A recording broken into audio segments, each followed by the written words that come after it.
Shalom et shalom, nous sommes à notre émission Méditant ensemble avec la Ligue pour la lecture de la Bible et Espérance TV.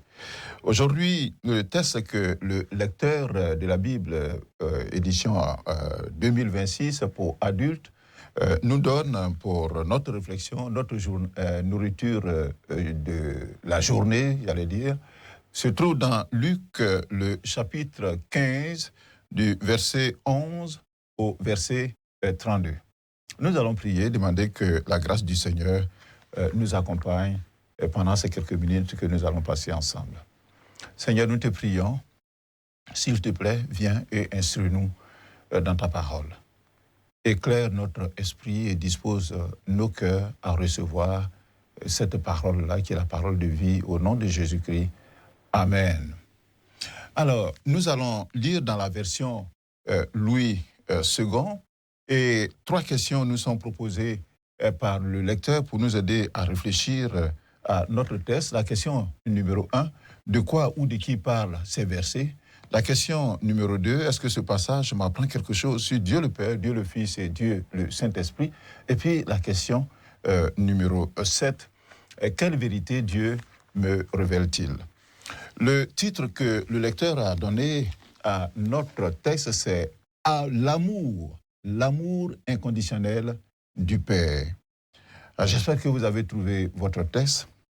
Nous faisons notre lecture à partir du verset 11, Luc chapitre 15. Le Seigneur venait de donner 2 paraboles. La première parabole concernant la brebis égarée, et puis une deuxième parabole, la drachme perdue. Et nous sommes donc là au verset 11, il dit encore, « Un homme avait 2 fils. Le plus jeune dit à son père, « Mon père, donne-moi la part des biens qui doit me revenir. » Et le père leur partagea son bien.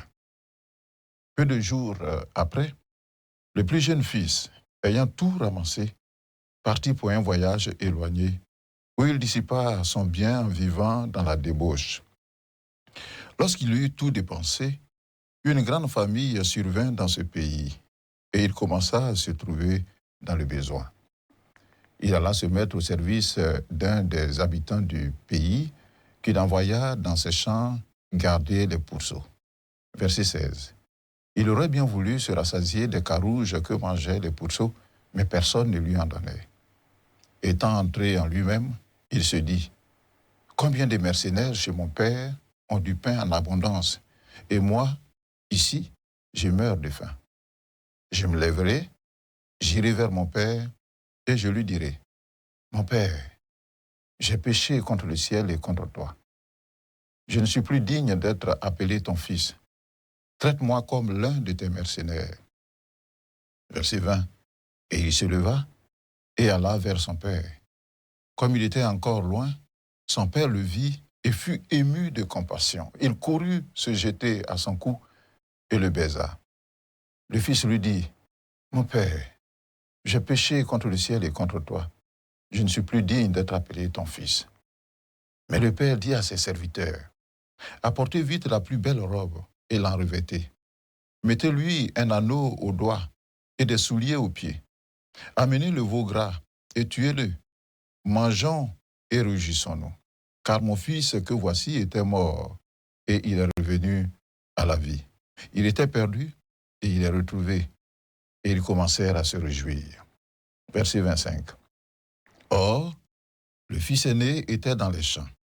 Lorsqu'il revint et approcha de la maison, il entendit la musique et les danses. Il appela un des serviteurs et lui demanda ce que c'était. Ce serviteur lui dit, « Ton père, ton frère, plutôt, est de retour. Et parce qu'il l'a retrouvé en bonne santé, ton père a tué le veau gras. » Il se mit en colère et ne voulut pas entrer. Son père sortit et le pria d'entrer. Mais il répondit à son père, « Voici, il y a tant d'années que je te sers, sans avoir jamais transgressé tes ordres. Et jamais tu ne m'as donné un veau pour que je me réjouisse avec mes amis. Et quand ton fils est arrivé, celui qui a mangé ton bien avec des prostituées, c'est pour lui que tu as tué le veau gras. » Mon enfant, lui dit le père, tu es toujours avec moi et tout ce que j'ai est à toi. Mais il fallait bien s'égayer et se réjouir parce que ton frère que voici était mort et il est revenu à la vie parce qu'il était perdu et qu'il est retrouvé. Amen et amen. Un très beau texte.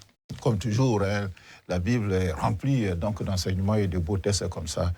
Et je rappelle le titre que le lecteur a donné à ce texte-là, L'amour inconditionnel du Père. Alors, répondons à la première question qui nous est posée, de quoi ou de qui parlent ces versets? La parabole dite du fils prodigue, un fils dilapidateur ou dépensier, est l'un des plus connus de la Bible, car son message transcende le temps et l'espace. En effet, aujourd'hui encore, c'est-à-dire plus de 2000 ans après donc, que le Seigneur ait donné cette histoire, cet enseignement est d'une grande actualité. Je suis toujours vraiment fasciné par le réalisme et la profondeur des images que le Seigneur Jésus utilise pour passer et faire comprendre ses messages. Le lecteur de la Bible l'a intitulé « L'amour inconditionnel du Père ». Mais cette parabole mérite aussi le titre de « Parabole du Père admirable ».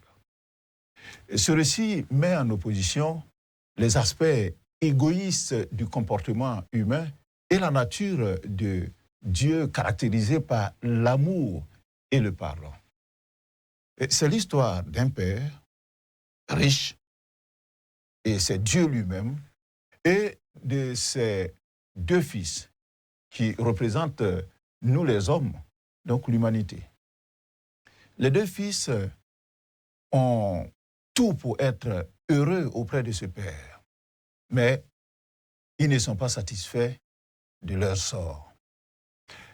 À voir leur état d'esprit et leur comportement, l'on se croirait à notre siècle aujourd'hui, au 21e siècle, notre société d'aujourd'hui. Et nous allons voir, en dépeignant, bien sûr, en ressortant les caractères de ces deux fils. Alors ces deux fils-là, nous allons voir qu'ils sont à la fois très différents et puis aussi semblables, ressemblants. Alors, en quoi est-ce que les deux frères avaient des traits différents? Commençons par le plus jeune, le cadet. Alors, chez son père où il vit, il ne manque de rien. Son père est riche. Mais il se sent pourtant en prison. Égoïste et insouciant, il ne peut attendre la mort de son père et lui réclame d'avance sa part d'héritage. C'est assez cocasse, c'est inhabituel. Et son père va leur donner cet héritage-là. Voyant toute la richesse que son père venait de lui accorder, ce fils décide, c'est le plus jeune, de prendre son indépendance. Il se disait certainement, mieux vaut partir que s'ennuyer à la maison. Alors il prend le large. Il veut être libre afin d'aller vivre sa vie, car, pense-t-il, c'est sans doute mieux ailleurs. Alors cette attitude qui consiste à s'affranchir, c'est-à-dire se libérer de la tutelle parentale en vue de vivre sa vie, est de nos jours monnaie courante.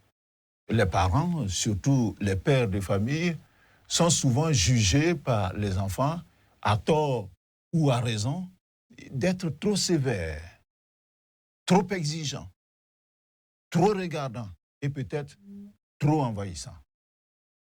Par ailleurs, et quand on se reporte donc à l'Église, certaines personnes abandonnent la main de Dieu, ils abandonnent l'Église ou la vie chrétienne et parce qu'ils veulent être libres et surtout quand leur situation sociale s'améliore.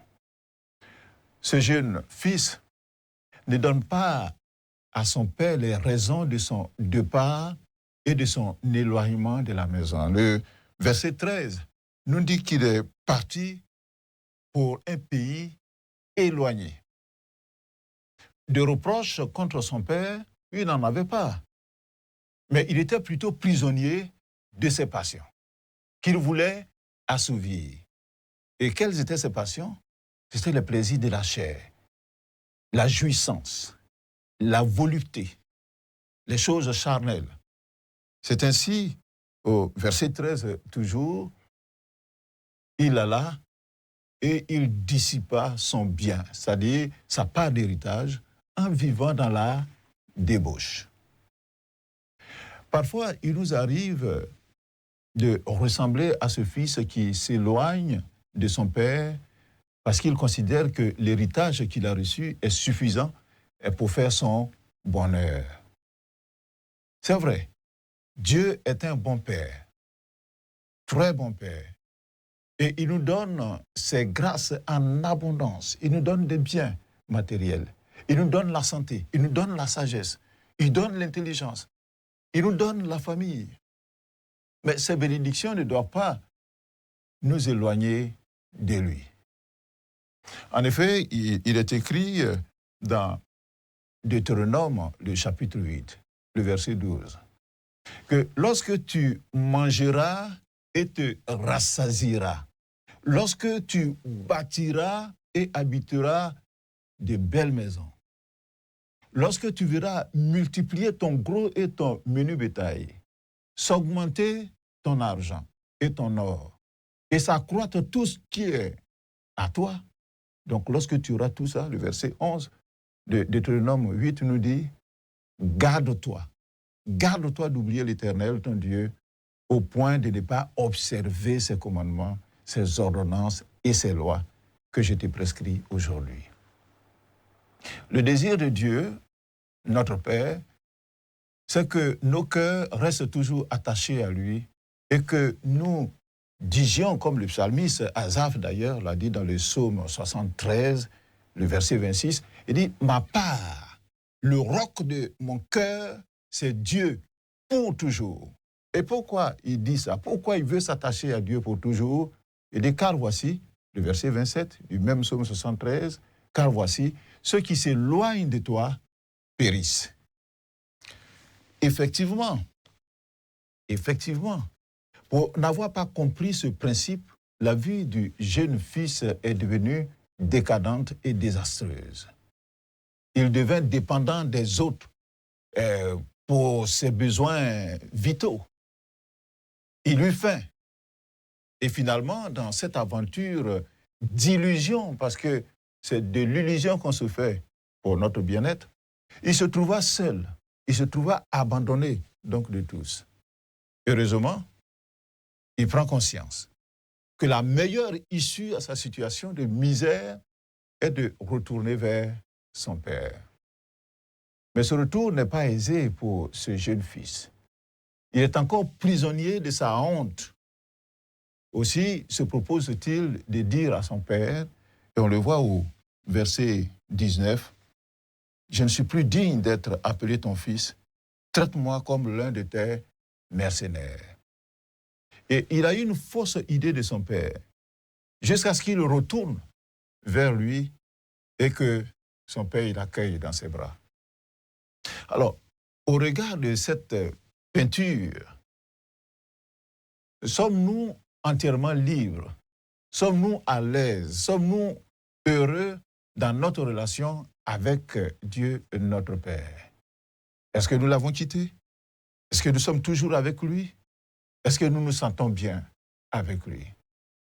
Sommes-nous prêts, si nous ne sommes pas avec lui, à côté de lui, que nous avons pris aussi le large, sommes-nous prêts à prendre donc le chemin retour vers notre Père qui nous aime et qui est prêt à nous accueillir? Voyons le comportement du fils aîné. Et il a le sentiment, lui, d'avoir toujours bien agi. Sa prison, à lui, est de croire que son père, parce qu'il agit toujours bien envers lui est redevable.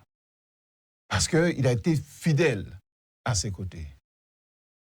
Alors qu'il peut jouir, toujours jouir de tout chez son père, l'aîné se met en colère lorsqu'il apprend l'accueil festif que le père a réservé à son frère cadet.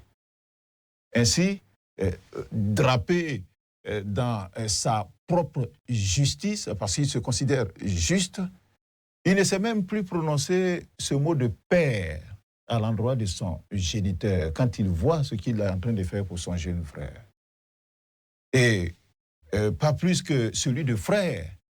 À son frangin, il ne l'appelle plus frère, car il dit avec mépris au verset 30, il dit, quand ton fils, ça c'est à son père, il parle comme ça, quand ton fils est arrivé là, ton fils là, celui qui est parti dilapider ton argent là. Alors, la haute estime qu'il avait de lui-même lui fit perdre tout bon sens, et ce fils aîné, il regarde son père et il le trouve désormais ingrat et injuste. Alors, avons-nous, nous aussi, ce sentiment de fierté intérieure qui consiste à croire que, puisque nous suivons fidèlement le Seigneur, il nous doit, Dieu nous doit, et nous méritons qu'il nous bénisse. Nous pourrions ramener cette question aussi à la cellule familiale. Hein. On se dit, je suis à la maison, je suis à mes parents, je fais tout, donc ils me doivent. En général, lorsque nous nous comparons à ceux que nous estimons moins fidèles à Dieu, nous sommes satisfaits de nous-mêmes et nous nous estimons dignes de récompense. C'est-à-dire, nous pensons que nous sommes désormais des ayants droit à la bénédiction de Dieu. Alors, voyons aussi, comme je le disais, certains points de ressemblance entre les deux fils. En quoi est-ce qu'ils se ressemblaient, les deux fils? Ils vivaient tous deux sur le même domaine, c'est-à-dire celui de leur père. Les deux portaient un regard assez faussé par des préjugés sur leur père. Les deux ont accepté de prendre leur part d'héritage du vivant de leur père. C'est vrai que c'est le fils cadet qui en a fait la demande, mais le fils aîné aussi a reçu sa part d'héritage du vivant de son père. Ils aimaient tous les deux faire la fête. Le cadet, lui, il faisait la fête à l'étranger, avec ses copains, avec ses copines, et il vivait dans la débauche. Et ceux-là, lui, soutirèrent donc ses biens jusqu'au dernier sou. Mais l'aîné, lui, il est sur place. Et c'est avec ses amis qu'il fait la bombance. Et cette bombance-là, c'est à ses propres frais. De la sorte, il ne s'agit donc pas d'un seul fils prodigue, donc un cadet qui est prodigue, mais les deux fils étaient prodigues. Ils étaient tous deux dépensiers, ils étaient tous deux dilapidateurs. Répondons donc à la deuxième question qui nous est proposée par le lecteur. Est-ce que ce passage m'apprend quelque chose sur Dieu le Père, Dieu le Fils, Dieu le Saint-Esprit? Ce que nous apprenons à travers cette lecture de cette parabole dite donc du fils prodigue, que moi j'ai dit c'est le récit des fils prodigues, nous nous rendons compte que Dieu est miséricordieux. C'est le caractère d'amour et de miséricorde de notre Père céleste, qui est représenté ici par le Père de famille. La Bible le décrit, c'est-à-dire décrit Dieu comme celui qui ne se lasse pas de pardonner. Dans sa miséricorde, il nous pardonne, mais également il nous redonne la place que nous avions perdue. En effet, lorsque le plus jeune fils s'est repenti de ses actes, son père n'a pas voulu de lui comme un serviteur, mais il a replacé à sa position de fils bien-aimé. Pour qui il a même organisé un véritable festin. Alors, comme ce père qui accueille son fils, ce déguenillé, puant de cochon, sans lui faire un seul reproche, sans poser de conditions, mais avec une joie débordante. la joie d'un père. Dieu, il nous tend les bras, prêt à nous accueillir après nos errements, après nos doutes, après nos fuites. Et le verset 20 le dit d'ailleurs, que son père le vit venir et il en fut ému de compassion. Il courut se jeter à son cou et puis il le baisa. Et le verset 22 nous dit que le père dit à ses serviteurs, apportez vite la plus belle robe et la revêtez. Mettez-lui un anneau au doigt et des souliers aux pieds. Amenez le veau gras et tuez-le, mangeons et réjouissons-nous. Voilà l'amour de Dieu envers les pécheurs les plus abjects, mais des pécheurs qui se repentent. La repentance, c'est quoi? C'est reconnaître son tort, reconnaître sa faute, abandonner sa voie et puis revenir sur la meilleure voie, la bonne voie. Alors peut-être que votre vie a commencé comme celle de l'un de ses deux fils. Le père ne traite pas différemment ses enfants. Autant il court à la rencontre du cadet pour l'accueillir et le faire entrer à la maison, autant il sort à la rencontre de l'aîné pour le prier d'entrer lui aussi dans la salle du festin. N'ayons donc pas peur de revenir à Dieu. Si nous avons manqué à nos devoirs et aux règles du Seigneur, car ses bras de Père nous sont toujours ouverts pour nous accueillir. Répondons à la dernière question. Question numéro 7. Quelle vérité Dieu me révèle-t-il? Dieu est toujours disposé à recevoir tout rebelle et tout pécheur qui se répand. Toujours disposé. Dieu ne laisse pas aux pécheurs repentants le temps de commander une place de mercenaire. Non.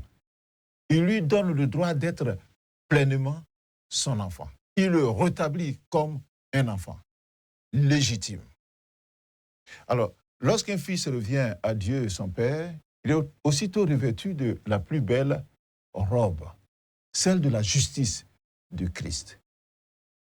Lorsqu'un fils revient à Dieu, son Père, il reçoit par pure grâce à la main un anneau qui témoigne de la communion et rétablie entre le Père et lui. C'est un droit, cet anneau-là, c'est un droit à l'héritage qu'il ne méritait vraiment plus.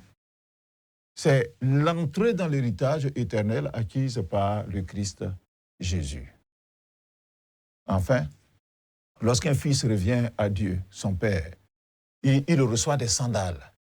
Il n'est plus l'esclave allant nu-pied dans la fange, dans la boue donc des pourceaux. Non, non, il est rétabli dans une nouvelle alliance. Il marche à la gloire en suivant le chemin où Christ a laissé ses traces.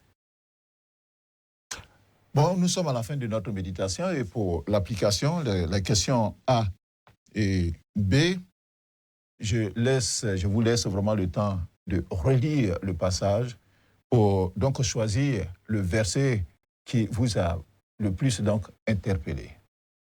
Et puis, pour notre prière, nous devrions regarder par rapport donc au comportement de ces deux jeunes fils, le cadet comme l'aîné, est-ce que nous leur ressemblons? Est-ce que nous avons dévié?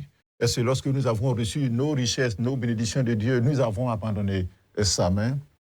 Est-ce que nous avons traité Dieu donc d'ingrat, Dieu de quelqu'un de méchant? Est-ce que nous nous sommes enfuis de la maison? Si oui, c'était faisant le mouvement que ce fils cadet a fait, revenons à la maison et reconnaissons l'amour du Père, la miséricorde de notre Dieu qui est prêt à nous accueillir. Prions le Seigneur.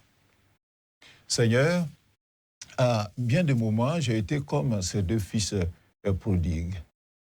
Soit j'ai pensé que ma liberté et mon bonheur étaient ailleurs, loin de toi.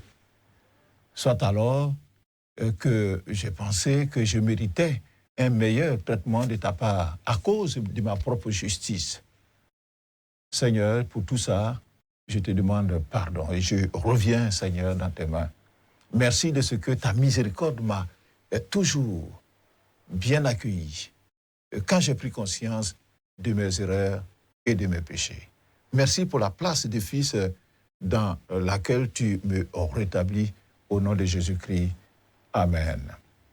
Voilà, nous avons terminé notre méditation d'aujourd'hui. Le texte, il est vraiment très beau et riche. Vous trouverez à la page 73 donc, du lecteur le commentaire qui nous est fait, qui est aussi très intéressant. Revisitez-le. Et puis demain, soyez à la même antenne. Espérance TV, c'est la télévision de l'espérance.